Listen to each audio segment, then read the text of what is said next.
Hello.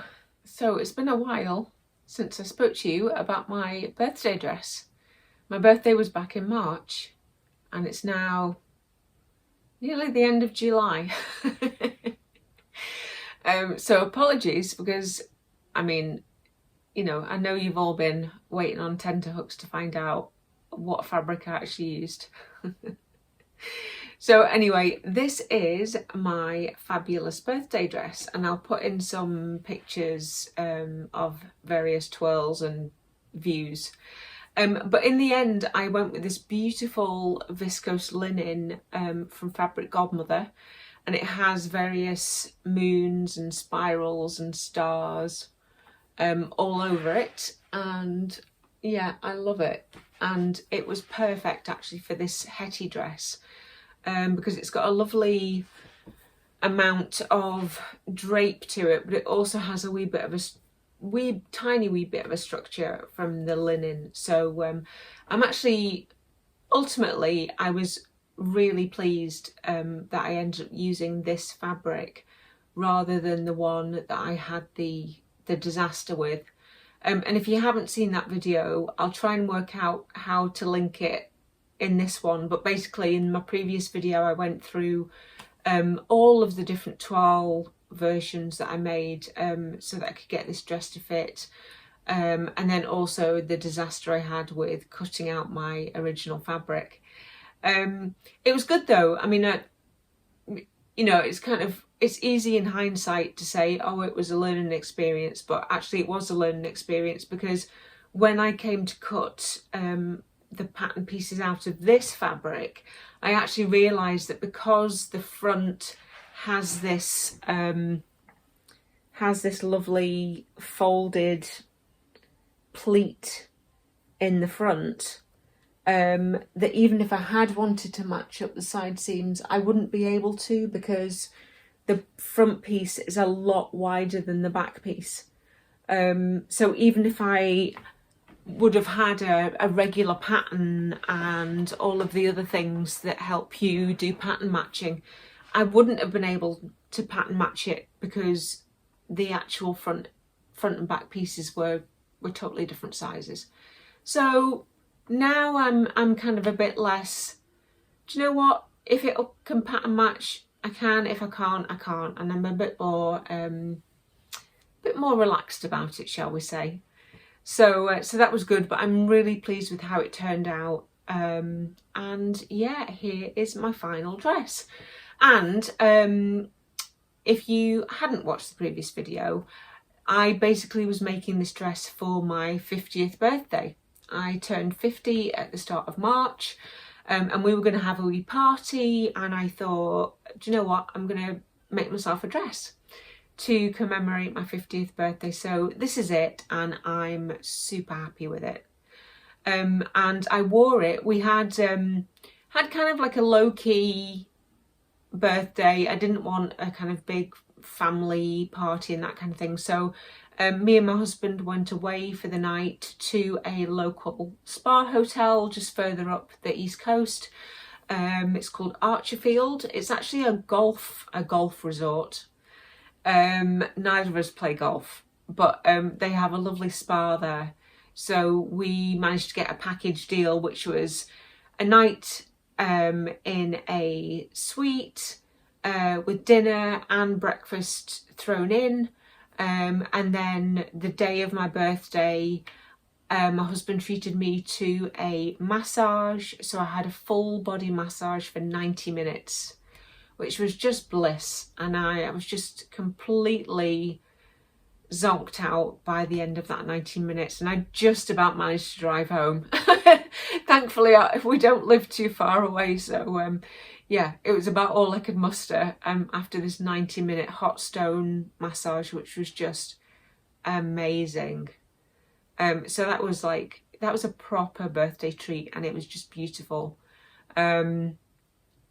And just the amount of love that was just pouring in that week, it was beautiful. It was a really lovely reminder for me of just how many people I love and who love me, and it was just so beautiful. So the day before my actual birthday, and on our way to the spa hotel, we went to North Berwick, and just past North Berwick is Tantallon Castle.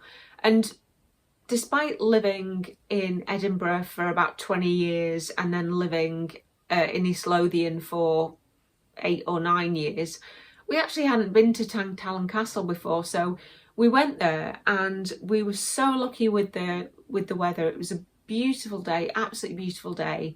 And we had a good look around the castle, and yeah, so the views were amazing. When we climbed up inside the castle, up the staircase, there was about 5 or 6 or 7 floors. So the views out onto the sea were absolutely beautiful. And we could see the Isle of May, and yeah, it was just an absolutely gorgeous day. So I'll put some photos in of that as well, because it's well worth a visit if you're ever near North Berwick, and it's, you know, and the weather isn't too wet, then I definitely encourage you to go and have a look around Tantallon Castle. It's just amazing, and it's been there for so long.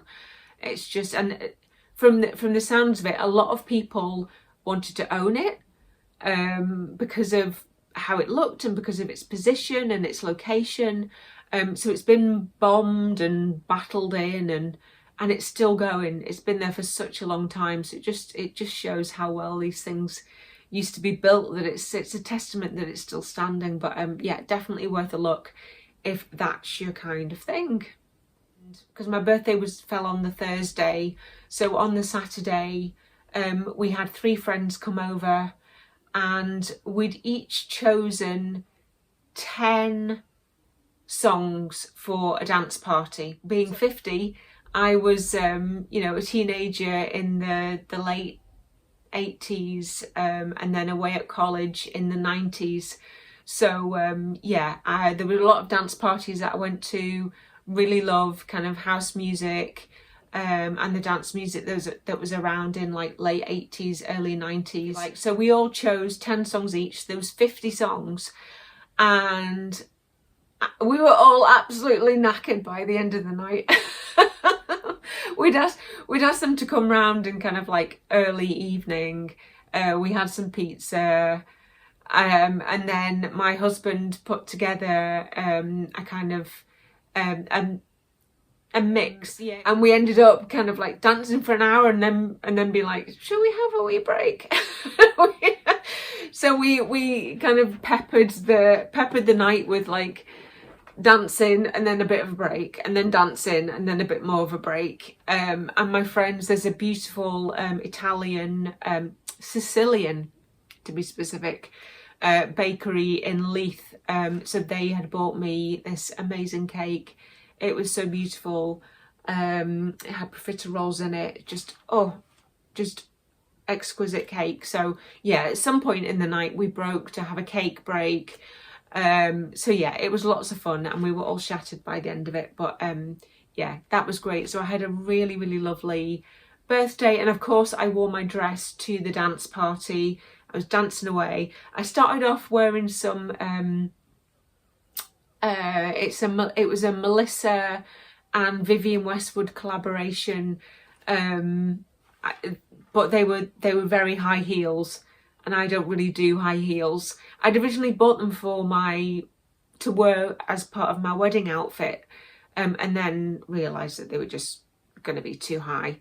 So yeah, so they stayed on for maybe about an hour, and then they came off and the flats came on.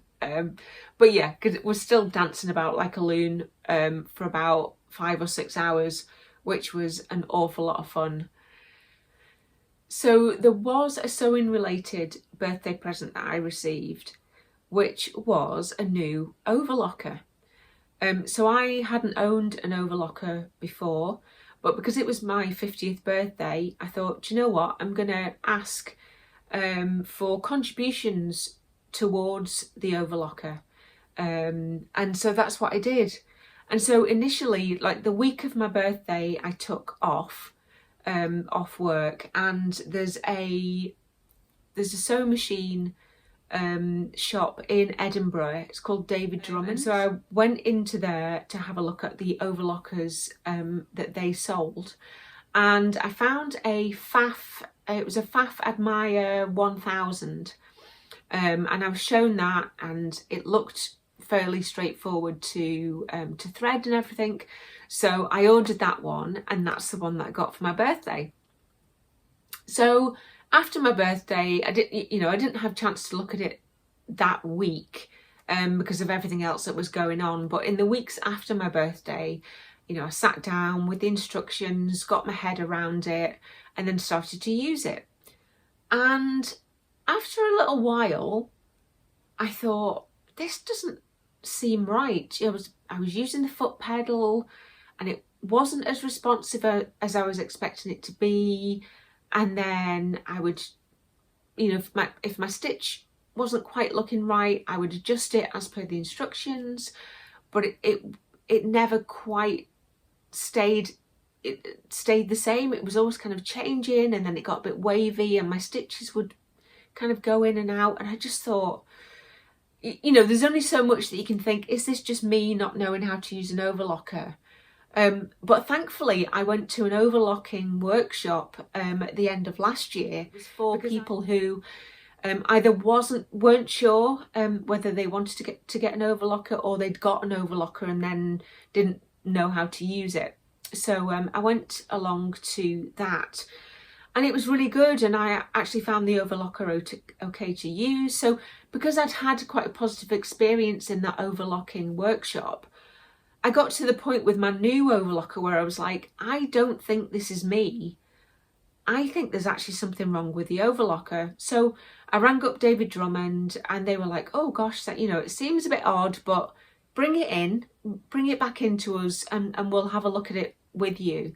So that's what I did. And long story short, after they got the technician to look at it, it turned out that it was a faulty machine. So now, but it got me thinking, because obviously, like, I'd kind of waited for like over a week to find out, whether it was, what was wrong with it.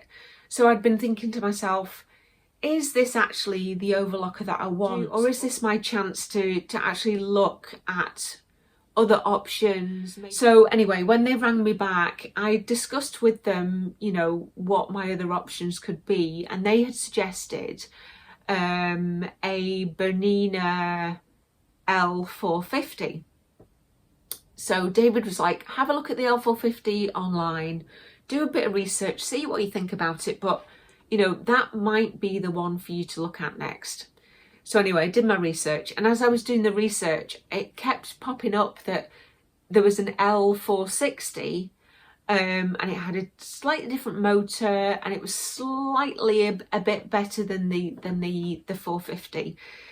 So anyway, armed with all of this knowledge, I went back into David Drummond again, and it just so happened that the one that they were going to get me to test was actually the 460, because it was a refurbished model that they'd refurbished themselves, and that's the one that they had on the shop floor. And as soon as I started using it, I was like, oh, this is the one. Because I was using my problem, I always, historically, I've had a problem with the foot pedal. So even on a sewing machine, I've been using the foot pedal, and it's either just not responsive, or I want it to be slower than it wants to be. And so there's that kind of thing of it being just like really super slow and then going really super fast, and there's not a way, I haven't found a way in the past to actually control the speed of that. But when I started using this Bernina, I think it's got, is it a DC motor that it's got? So it's got a different motor from the one that I was using before, and the foot pedal was so responsive.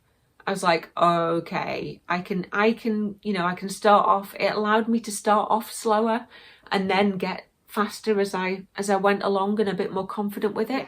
So I came home with a refurbished L460, and I love it. And since having the Bernina, I found loads of tutorials online on how to use it and how to thread it and the different types of stitches it can do, and I'm just finding it a little bit more intuitive for me to use, so I'm really enjoying using it.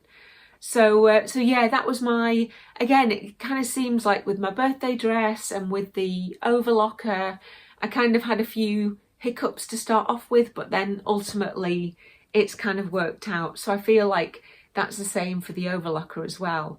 And I think just because, you know, obviously I had family give me kind of contributions towards that, so I kind of felt like, oh no, you know, I don't want this to be kind of, I don't want this to not work or for it to be broken. So to be able to get a replacement, and one that I'm like super happy with, also makes me feel a bit better about, you know, that my family's kind of contributions that they made to my overlocker are also have gone towards something that I now really like and enjoy using.